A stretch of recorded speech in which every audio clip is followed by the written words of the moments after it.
அளவற்ற அருளாளனும் நிகரற்ற அன்புடையோனுமாகிய எல்லாம் வல்ல அல்லாஹு தஆலாவின் பெயரால் இன்றைய குத்பா பிரசங்கத்தை ஆரம்பம் செய்கின்றேன்.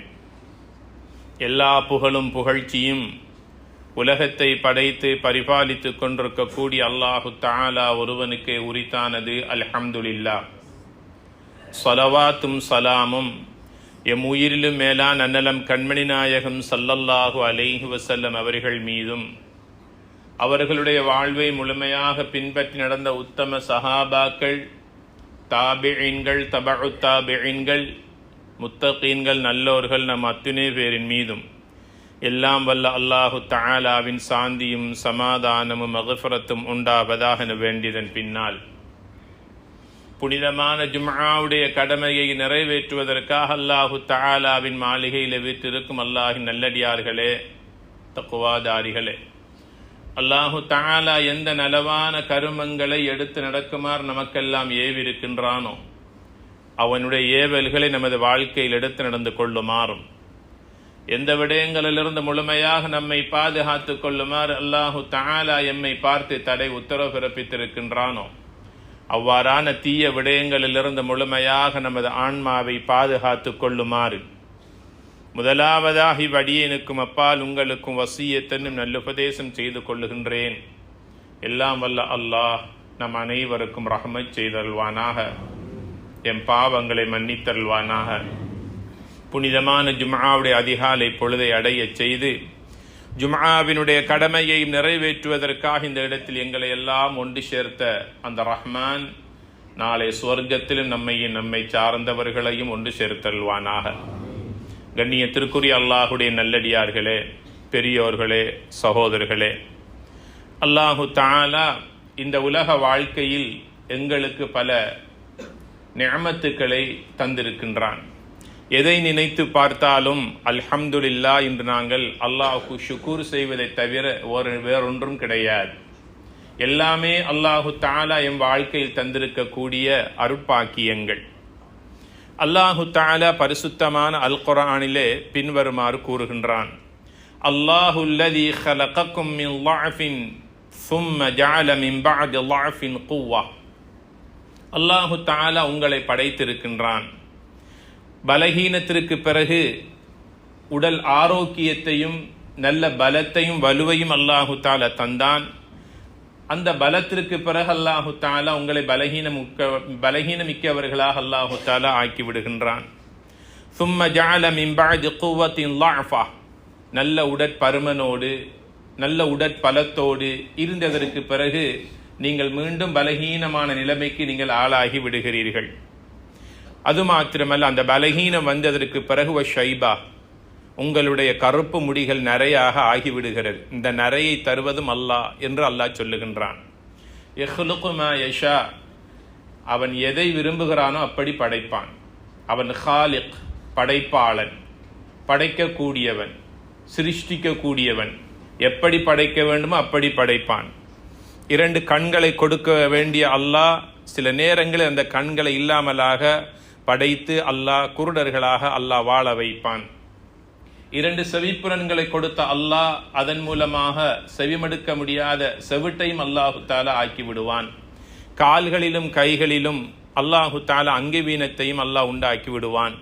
எது எப்படியாக இருந்தாலும் ஒரு மனிதனுடைய வாழ்க்கையில் எல்லா நிஅமத்துக்களையும் நாங்கள் இந்த உலகத்திலே பெற்று வாழ்கின்றோம்.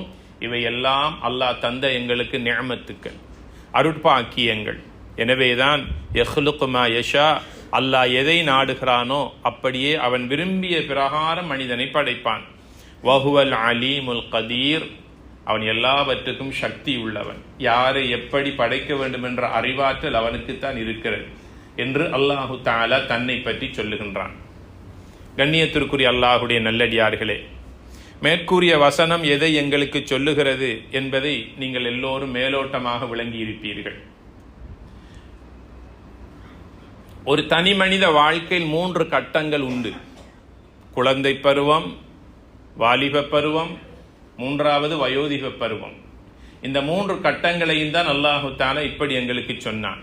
குழந்தை பிறந்தவுடன் பலகீனமான நிலையிலே இருக்கிறது. தாய் தகப்பனுடைய உதவி ஆதரவு அந்த குழந்தைக்கு தேவைப்படுகிறது. அந்த பிள்ளை மடியிலிருந்து, தாயுடைய மடியிலிருந்து கீழிறங்கி தவழ்ந்து எழுந்து எட்டுக்களாக நடக்க ஆரம்பித்து ஓட ஆரம்பித்து வாலிப வயதை அடைகிற போது அந்த பலகீனத்திலிருந்து அந்த பிள்ளை நல்ல வலுவை, நல்ல உடல் சக்தியை, பருமனை பெற்றுக்கொள்கிறது. அந்த வாலிப பருவத்தில் அந்த பிள்ளைக்கு யாருடைய உதவியும் தயவும் தேவைப்படாது. அந்த வாலிப வயதை கடந்து சென்று விட்டால் வயோதிபம் வந்துவிடும். அந்த வயோதிபத்தில் குழந்தைக்கு எவ்வாறு பெற்றோர்களுடைய மற்றவர்களுடைய ஆதரவு உதவி தேவைப்பட்டதோ அதே போல அந்த வயோதிப நிலையிலும் மற்றவர்களுடைய உதவி தேவைப்படுகிறது. ஆனால் குழந்தை பருவமும் வயோதிப பருவமும் மற்றவர்களுடைய தயவோடு ஒத்தாசையோடு வாழ வேண்டிய ஒரு பலகீனமான பருவம் என்று அல்லாஹ் சொல்லுகின்றான். அது உண்மையா இல்லையா என்பதை நாங்கள் நாளாந்த வாழ்க்கையின் அனுபவமாக பார்த்து கொண்டிருக்கிறோம். இன்னும் ஒரு பருவம் இருக்கிறது, கூவா, நல்ல உடற்சக்தி. அதுதான் வாலிபம். நல்ல உடற்பருமனோடு, நல்ல தெம்போடு, நல்ல சக்தியோடு வாழுகின்ற பருவம். அது யாருடைய தயவும் தாட்சியமும் உதவியும் யாருக்கும் அந்த வாலிப பருவத்தில் தேவைப்படுவது கிடையாது. அதனால்தான் ஒரு தனி மனித வாழ்க்கை 3 கட்டங்களாக உள்ளன. ஒன்று குழந்தை பருவம், 2வது வாலிப பருவம், 3வது வயோதிப பருவம். நபிகள் நாயகம் ஸல்லல்லாஹு அலைஹி வஸல்லம் சொன்னார்கள், நாளை கியாமத்துடைய நாளில் அல்லாஹு தஆலா ஒரு மனிதனிடத்தில் 4 கேள்விகளை கேட்பான். ரொம்ப முக்கியமான கேள்விகள் அது. அதற்கெல்லாம் பாடமாக்கி போய் அந்த கேள்விக்கு பதில் சொல்ல முடியாது. நடைமுறை வாழ்க்கை, பிராக்டிக்கல் லைஃப்ல நாங்கள் வாழ்ந்தால் மாத்திரமே அதற்கு பதில் சொல்லலாம். எதை போல சக்கராத்துடைய நேரத்தில் யார் ஒருவர் கலிமாவை சொன்னாரோ அவர் சொர்க்கம் நுழைந்து விட்டார் என்று நபிகள் நாயகம் ஸல்லல்லாஹு அலைஹி வஸல்லம் சொன்னார்கள். இந்த மஸ்ஜிதில் இருக்கின்ற நம் அனைவருக்கும் கலிமா தெரியுமா தெரியாதா? எல்லோருக்கும் தெரியும். என்ன தைரியம் இருக்கிறது அந்த இறுதி மூச்சின் போது, இறுதி பேச்சாக அந்த கலிமாவை நாம் சொல்லுவோம் என்பதில் என்ன உறுதி இருக்கிறது? எல்லோருடைய உள்ளத்திலும் மனப்பாடமாக்கி வைத்திருக்கிறோம். வாழ்க்கை என்பது வார்த்தை அல்ல, அது வாழ்க்கையை அந்த கலிமாவின் பிரகாரம் யார் ஒருவர் வாழ்கின்றாரோ அவருக்குத்தான் அந்த கலிமா, அவர் எப்போது நடைமுறையிலே அதை பிரயோகித்தாரோ, பின்பற்றினாரோ, அதன்படி வாழ்ந்தாரோ அவருக்குத்தான் அந்த கலிமா அவருடைய இறுதி மூச்சிலே அவருக்கு வந்து பயனளிக்கும். இதே போலதான் நாளை மறுமையுடைய வாழ்விலே அல்லாஹு தஆலா 4 கேள்வி ஒரு அடியானிடத்தில் கேட்க இருக்கிறான். அதில் ஒன்றுதான், உனக்கு நான் நல்ல உடல் ஆரோக்கியத்தை தந்து ஆயுளை அல்லாஹ் உனக்கு நான் தந்திருக்கிறேன், அந்த ஆயுளை நீ எப்படி பயன்படுத்தினாய் என்ற கேள்வி. அந்த ஆயுளில் ஒன்றுதான், உனக்கு வாலிபத்தை தந்தேன், அந்த வாலிபத்தை நீ எவ்வாறு பயன்படுத்தினாய் என்ற கேள்வி. அல்லாஹு தஆலா குழந்தை பருவத்தை பற்றி நாளை மறுமையில எங்களிடத்தில் யாரிடத்திலும் கேள்வி கேட்க மாட்டான். வயோதிப பருவத்தை பற்றியும் அல்லாஹு தஆலா நாளை கியாமத்தில் எங்களிடத்தில் கேள்வி கேட்க மாட்டான். உனக்கு 70 வயது வரைக்கும் வாழக்கூடிய வாழ்க்கை தந்தேன், நீ அந்த வயோதிபத்தில் முதிய பருவத்தில் நீ என்ன செய்தாய் என்று அல்லாஹ் கேட்க மாட்டான். நிச்சயமாக அல்லாஹ் கேட்கின்ற கேள்வி சந்தேகம் இல்லாத கேள்வி, உனக்கு நான் வாலிபத்தை தந்தேன், வாலிபத்தை எப்படி பயன்படுத்தினாய். அர்ஷுடைய நிழலுக்கு சொந்தக்காரர்கள் 7 மனிதர்கள் என்று நபிகள் நாயகம் ஸல்லல்லாஹு அலைஹி வஸல்லம் சொன்னார்கள்.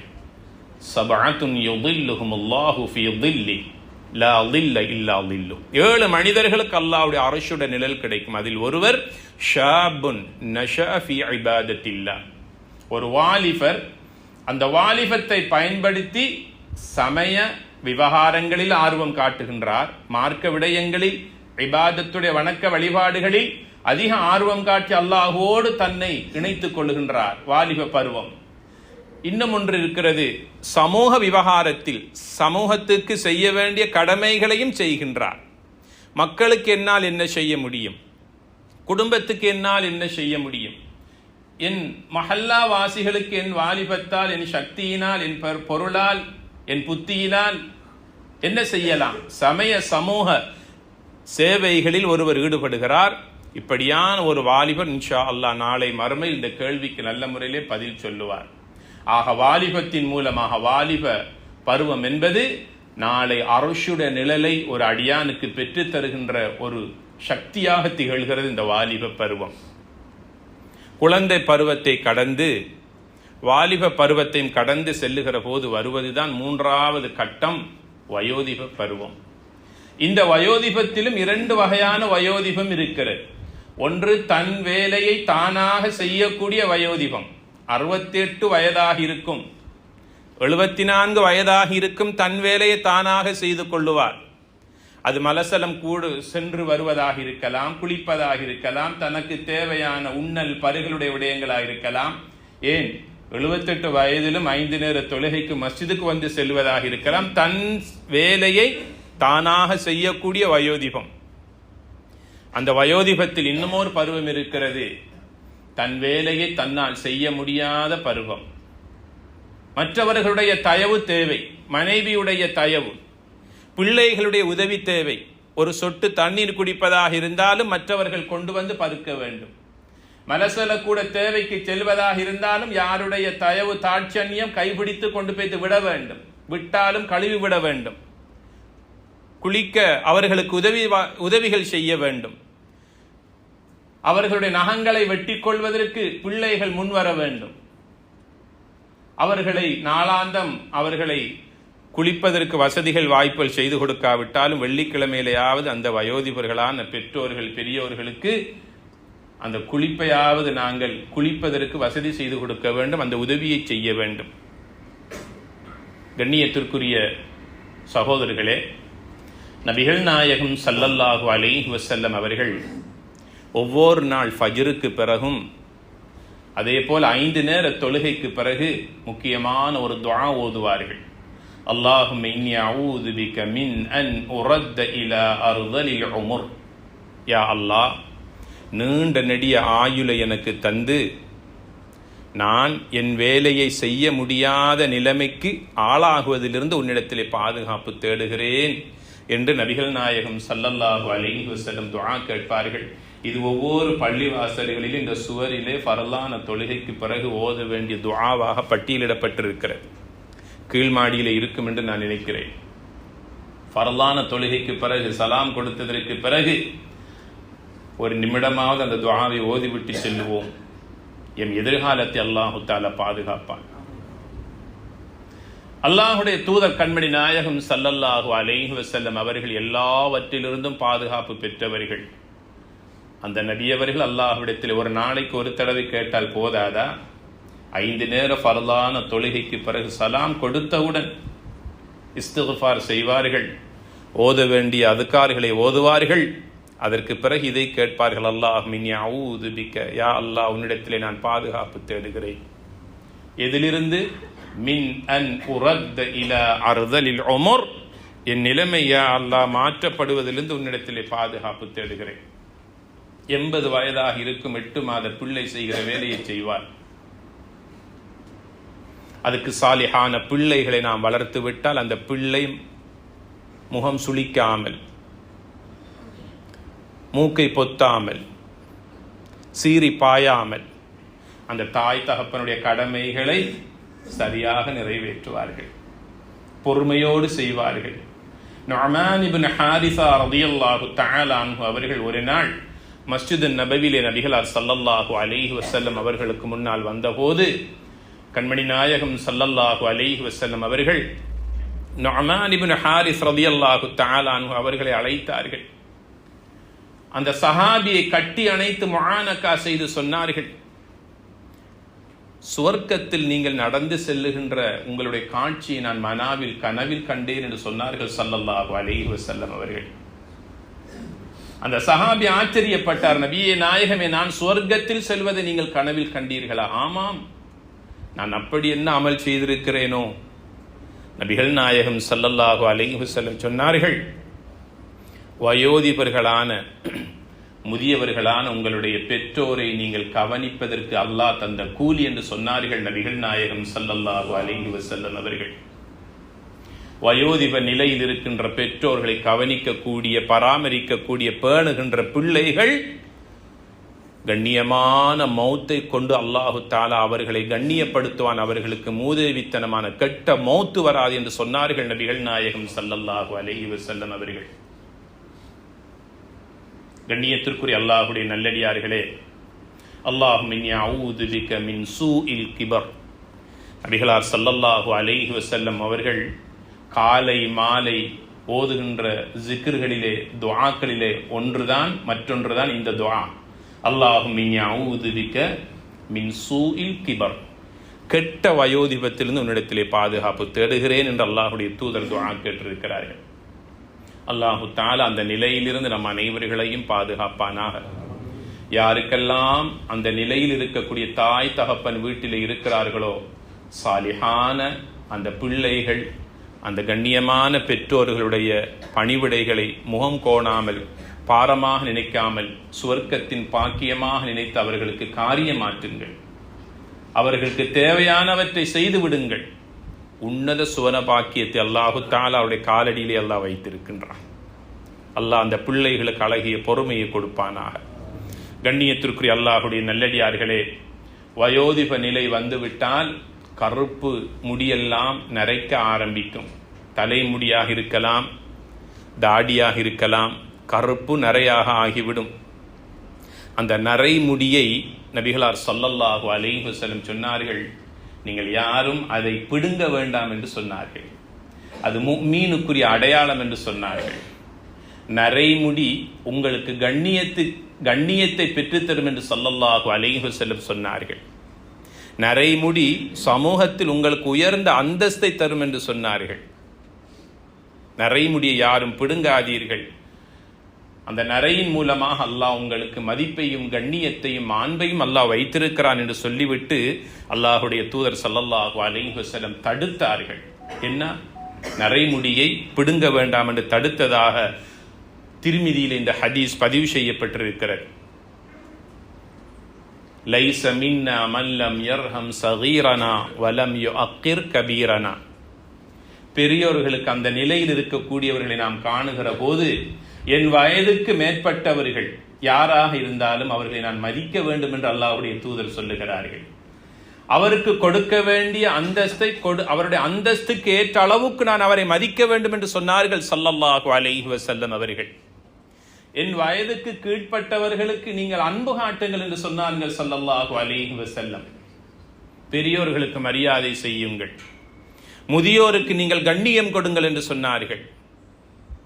உங்கள் வயதுக்கு கீழ்ப்பட்டவர்களுக்கு இரக்கம் காட்டுங்கள் என்று சொன்னார்கள். யாருக்கு இரக்கம் காட்ட வேண்டும்? எங்களுடைய பிள்ளைகளுக்கு முதலாக நாம் இரக்கம் காட்ட வேண்டும். நாம் பெற்ற நம்முடைய பிள்ளைகளுக்கு நாம் இரக்கம் காட்டி அவர்களை கொஞ்சி விளையாடி முத்தமிட்டு எங்களுடைய மடியிலும் எங்களுடைய தோளிலும் எங்களுடைய நெஞ்சகத்திலும் நாம் அணைத்துக் கொள்ளவில்லை என்றால் வேறு யார் என் பிள்ளைகளை அணைக்கப் போகிறார்கள்? பிள்ளைகளுக்கு அன்பு செலுத்துங்கள், பிள்ளைகளை அரவணையுங்கள், கட்டி அணையுங்கள். நபிகளார் ஸல்லல்லாஹு அலைஹி வஸல்லம் அவர்கள் எப்படியெல்லாம் சிறுவர்களோடு நடந்திருக்கிறார்கள், பெரியவர்களுக்கு எப்படியெல்லாம் மரியாதை செய்திருக்கிறார்கள். பெரியோர்கள் முதியவர்கள் என்றால் முதலிடத்தில் இருப்பவர்கள் எம்மை பெற்று வளர்த்தி எம்மை ஆளாக்கி எம்முடைய பெற்றோர்கள். மரியாதை செய்ய வேண்டும், கண்ணியம் கொடுக்க வேண்டும். அவர்களுக்கு முன்னால் உரத்து பேசக்கூடாது. அவர்களுடைய உள்ளம் நோகும்படியாக எப்படி பேச வேண்டும் என்று கற்றுத்தந்தவர்களே அவர்கள் தானே. பேசுவதற்கு சொல்லி தந்த பெற்றோர்களுக்கு எங்களுடைய பேச்சாற்றலை கொண்டு அவருடைய வாயை அடைத்து விடக்கூடாது. பெற்றோர்களுடைய உள்ளத்தை எங்களுடைய சொல்லால் அவர்களுடைய உள்ளத்தை நாங்கள் புண்படுத்தி விடக்கூடாது. முதல் நிலையில் நாங்கள் மரியாதை செய்வதற்கு தகுதியானவர்கள் நம்முடைய பெற்றோர்கள். அடுத்த நிலையில் இருப்பவர்கள் எங்களுக்கு படித்து தந்த ஆசிரியர்கள், ஓதி தந்த உஸ்தாதுமார்கள், ஆலிம்கள், உலமாக்கள். அடுத்த நிலையில் இருக்கக்கூடிய மத தலைவர்கள், அது எந்த மதத்தை சார்ந்தவர்களாக இருக்கட்டும், மனிதன் மதிக்க வேண்டும். மனிதனாக இருந்தால் அவன் மதிக்கப்படுவதற்கு தகுதியானவன். மரணித்த ஒரு ஜனாசா, மாற்று மதத்தை சார்ந்த ஒரு ஜனாசா செல்லுகின்ற போதே அல்லாஹ்வுடைய ரஹ்மத்துடைய நபி கண்மணி நாயகம் ஸல்லல்லாஹு அலைஹி வஸல்லம் அவர்கள் எழுந்து நின்று மரியாதை செலுத்தினார்களே. சஹாபாக்கள் கேட்டார்கள், மாற்று மதத்தை சார்ந்த ஒரு மையத்து போகிறது, அவனுக்கு எழுந்து நீங்கள் மரியாதை செய்ய வேண்டுமா? அலைஸ நஃப்ஸன், அது ஒரு ஆத்மா இல்லையா? அவன் ஒரு மனிதன் இல்லையா?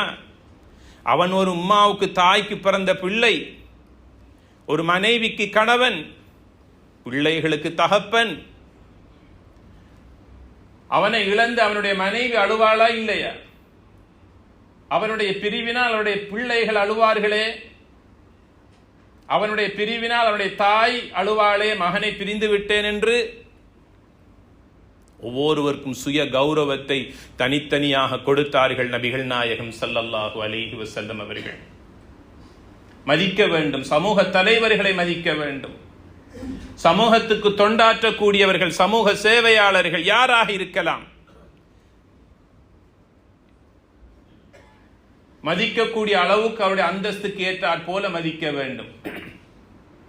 ஒரு மனைவியானவள் தன்னுடைய கணவனுக்கு சமூகத்தில் இருக்கின்ற அந்தஸ்துக்கு ஏற்றாற் போல ஒரு மனைவி தன்னுடைய கணவனை மதிக்க வேண்டும்.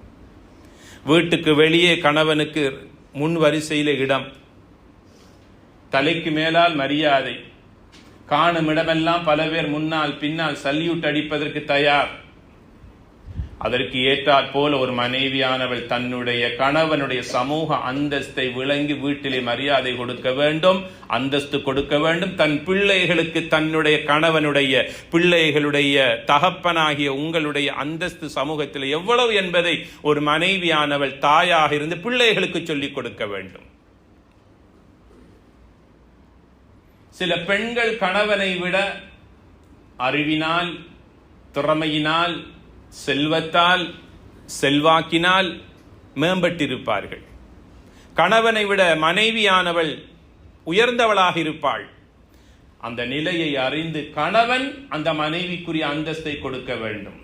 நபிகள் நாயகம் ஸல்லல்லாஹு அலைஹி வஸல்லம் அவர்கள் மதீனாவிலே வாழ்கிற போது 9 மனைவிமார்களோடு வாழ்ந்தார்கள். 9 மனைவியினுடைய திறமைக்கு ஏற்றாற் போல அவர்களை வழிநடாத்தினார்கள். மதிக்கக்கூடிய அளவுக்கு அவர்களை மதித்தார்கள். கண்ணியத்திற்குரிய அல்லாஹுடைய நல்லடியார்களே, அதனால் தான் சொன்னாங்க, சிறியவர்களுக்கு இரக்கம் காட்டுங்கள், பெரியவர்களுக்கு மரியாதை செய்யுங்கள் என்று சொன்னார்கள். எங்களோட வீட்டில் இருக்கக்கூடிய எங்களுடைய பாட்டன், வாப்பாவின் வாப்பா, தாயின் தகப்பன், தாயின் உம்மா, தகப்பனின் உம்மா, எங்களுடைய வீட்டில் இருக்கக்கூடிய எங்களுடைய கிராண்ட் ஃபாதர், கிராண்ட் மதர், இவர்களுக்கு கொடுக்க வேண்டிய கண்ணியம் என்ன? அவர்களை எந்த அளவுக்கு நாங்கள் மரியாதையோடு பார்க்க வேண்டும்? நபிகளார் ஸல்லல்லாஹு அலைஹி வஸல்லம் சொன்னார்கள், அந்த வயோதிப நிலையில் இருக்கக்கூடியவர்களுக்கு நீங்கள் இன்று மரியாதை செய்தால் இன்ஷா அல்லாஹ் உங்களுக்கு ஒரு காலம் வரும், அந்த நேரத்தில் அந்த வயோதிப நிலையை நீங்கள் அடைகிற போது எவ்வாறு பெரியோர்களையும் முதியவர்களையும் நீங்கள் மரியாதையோடு பராமரித்தீர்களோ உங்களையும் அல்லாஹு தஆலா அந்த வயதுக்கு வரச் செய்து உங்களுக்கு மரியாதை செய்யக்கூடிய, உபகாரம் செய்யக்கூடிய நல்ல மக்களை அல்லாஹ் உங்களுக்கு தருவான் என்று சொன்னார்கள் நபிகள் நாயகம் ஸல்லல்லாஹு அலைஹி வஸல்லம் அவர்கள். பெரியோர்களாக இருக்கின்ற அந்த மூத்தவர்கள் இன்று வீடுகளிலே மதிக்காத ஒரு நிலைமையை சமூகத்திலே பார்க்கிறோம். பிள்ளையே மதிக்காத போது பேர பிள்ளைகள் எப்படி மதிக்கப் போகிறார்கள் என்ற கேள்வி எழுகிறதா இல்லையா? உணவு உட்கொள்கின்ற விடயத்திலே புறக்கணிப்பு, ஆங்காங்கே வெளியிலே போகின்ற போது விட்டு செல்லுகின்ற புறக்கணிப்பு, தங்களுக்கு தேவையான நல்ல ஆடைகளையும் விரும்பிய ஆடைகளையும் விரும்பிய உணவுகளையும் உட்கொள்ளுகின்ற விடயத்திலும் நல்ல ஆடைகளையும் அலங்காரமாக அணிகின்ற போது புறக்கணிக்கப்படுகின்ற புறக்கணிப்பு எத்தனை பலர். 2 பேர் எங்களுடைய வீட்டுக்கு விருந்தாளிகளாக வந்துவிட்டால் அவர்களை முன் கொண்டு வந்து உட்கார வைப்பதற்கு கூட பிள்ளைகளுக்கு விருப்பமில்லாத ஒரு காலம் இந்த காலம். பழுத்த ஓலையை பார்த்து சிறிய ஓலை சிரித்ததாம். உங்களுக்கு வயது ஆகிவிட்டது, உங்களுக்கு சரியா பேச தெரியாது, வரக்கூடியவர்களோடு எவ்வாறு பேசுவது, அவர்களை எவ்வாறு கவனிப்பது தெரியாது. ஆமாம், தெரியாதுதான். அன்றொரு காலம் இருந்தது, உன்னை விட அழகாக நான் ஆடை அணிந்திருந்த காலம். அன்றொரு காலம் இருந்தது, உன்னை விட அழகாக பல லாங்குவேஜ்களை பேசிய காலம். அன்றொரு காலம் இருந்தது, கை நிறைய மடி நிறைய உழைத்து சம்பாதித்து நிறைத்து வைத்திருந்தேன். ஆமாம், உண்மைதான். உனக்கு என்ன அப்படி ஒரு காலம் வராதா என்ன? அல்லாஹுடைய தூதர் கண்மணி நாயகம் ஸல்லல்லாஹு அலைஹி வஸல்லம் அவர்கள் தனக்கு பாலூட்டிய ஹலீமா சஅதியா ரலியல்லாஹு அன்ஹா வயோதிப தாயாக பொல்லுண்டி கொண்டு தடி உண்டிக் கொண்டு வருகின்ற காட்சியை பார்த்த நபி அவர்கள் உட்கார்ந்திருந்தவர்கள் எழுந்தார்கள், விரைந்து சென்றார்கள். தன்னுடைய தாயை போல கட்டி அணைத்து கொண்டு அரவணைத்து கொண்டு வந்து தான் உட்கார்ந்த இடத்தில் உட்கார வைத்தார்கள்.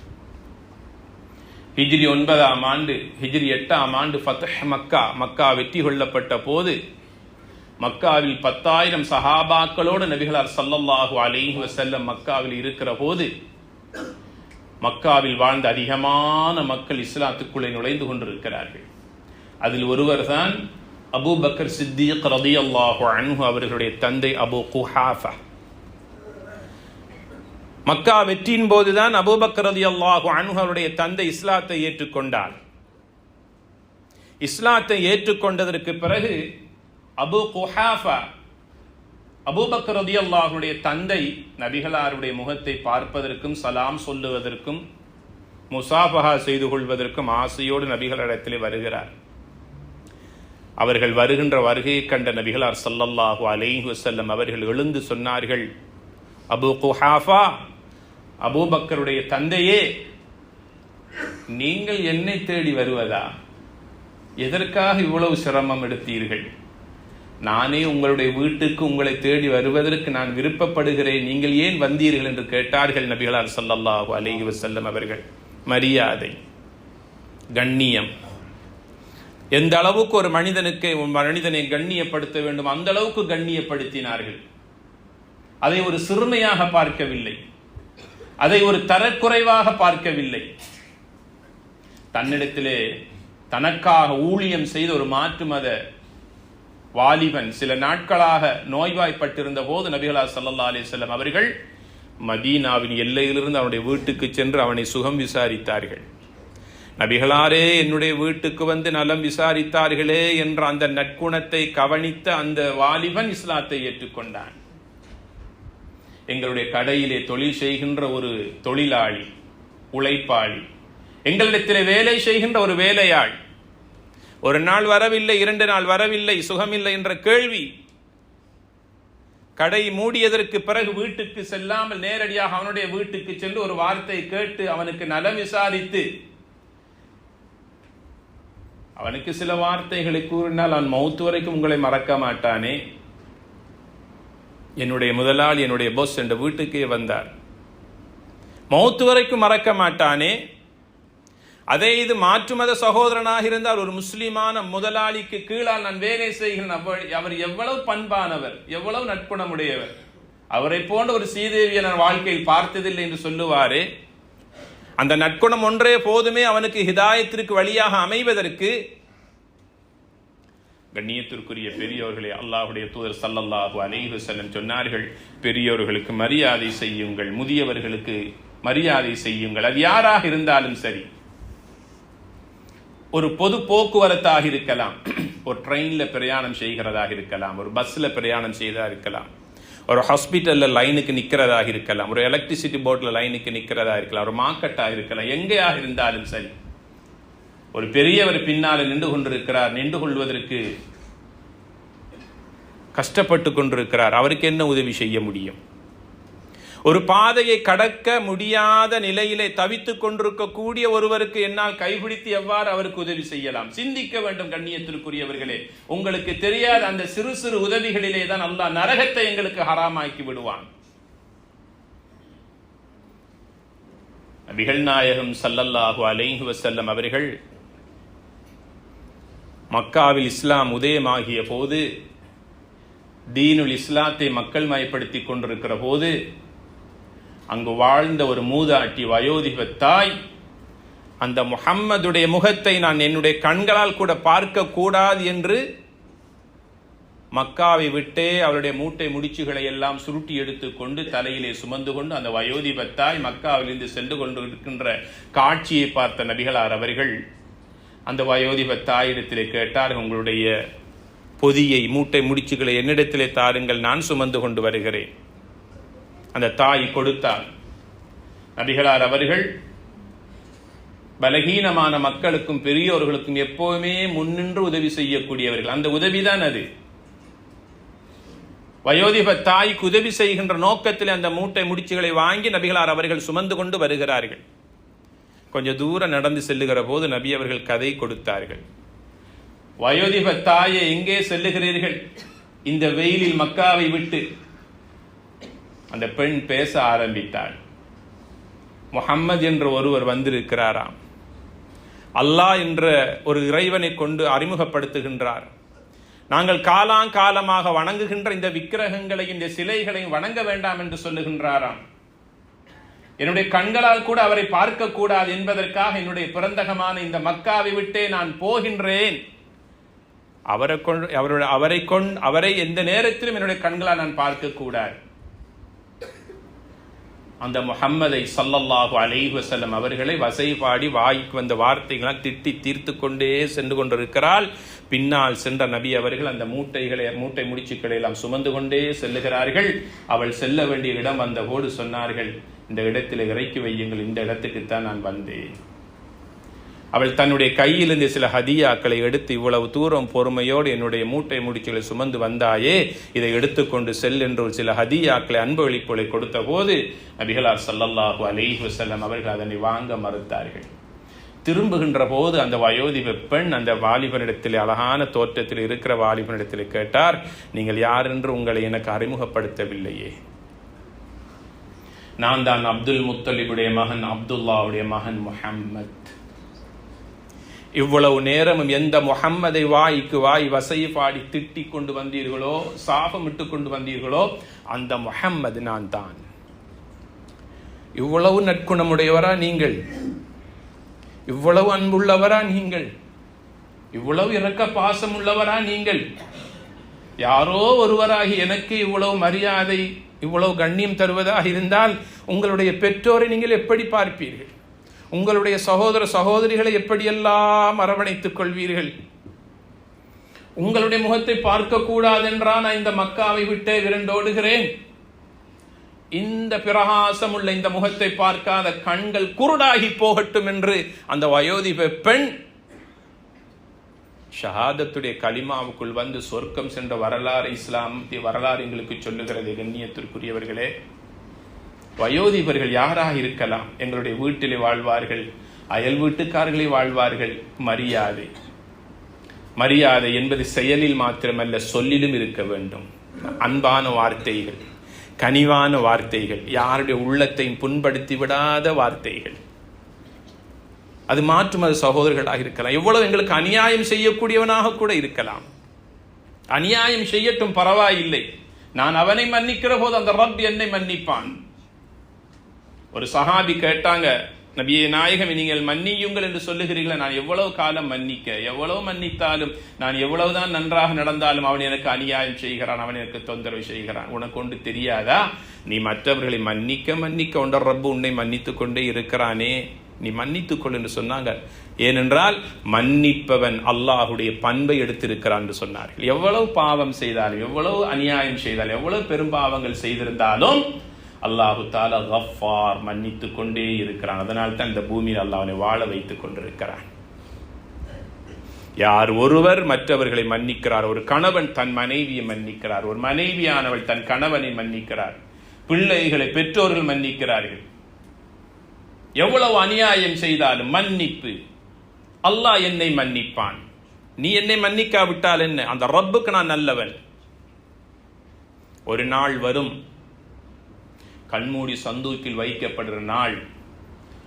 யாரெல்லாம் எங்களை தூசித்தார்களோ, திட்டினார்களோ, யாரெல்லாம் எங்களுக்கு சொல்லுக்கு மேலால் அநியாயம் செய்து திட்டி எங்களை எல்லாம் படாத பாடுபடுகின்ற அளவுக்கு கஷ்டப்படுத்தினார்களோ, அந்த நேரம் வருகிற போது உணர்ந்து கொள்வார்கள், ஒரு நல்ல மனிதனை நான் இழிவடைய செய்து விட்டேனே, நோகடித்து விட்டேனே.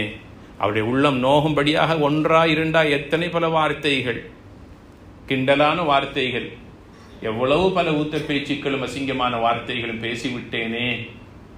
அவர் ஒரு வார்த்தை என்னை பார்த்து பேசவில்லையே. ஒரு காலம் வரும், உணரக்கூடிய காலம் வரும். ஆக கண்ணியத்திற்குரிய அல்லாஹுடைய நல்லடியார்களே, கண்மணி நாயகம் ஸல்லல்லாஹு அலைஹி வஸல்லம் அவர்கள் மகள் ஃபாத்திமா ரலியல்லாஹு அன்ஹா அவங்களோட வீட்டுக்கு போகும்போது ஃபாத்திமா ரலியல்லாஹு அன்ஹா தன்னுடைய தந்தை வருவதை கவனித்து வீட்டு வாசலுக்கு ஓடோடி வருவார்கள். தன்னுடைய தந்தையுடைய நெற்றியிலும் கையிலும் முத்தமிடுவார்கள்.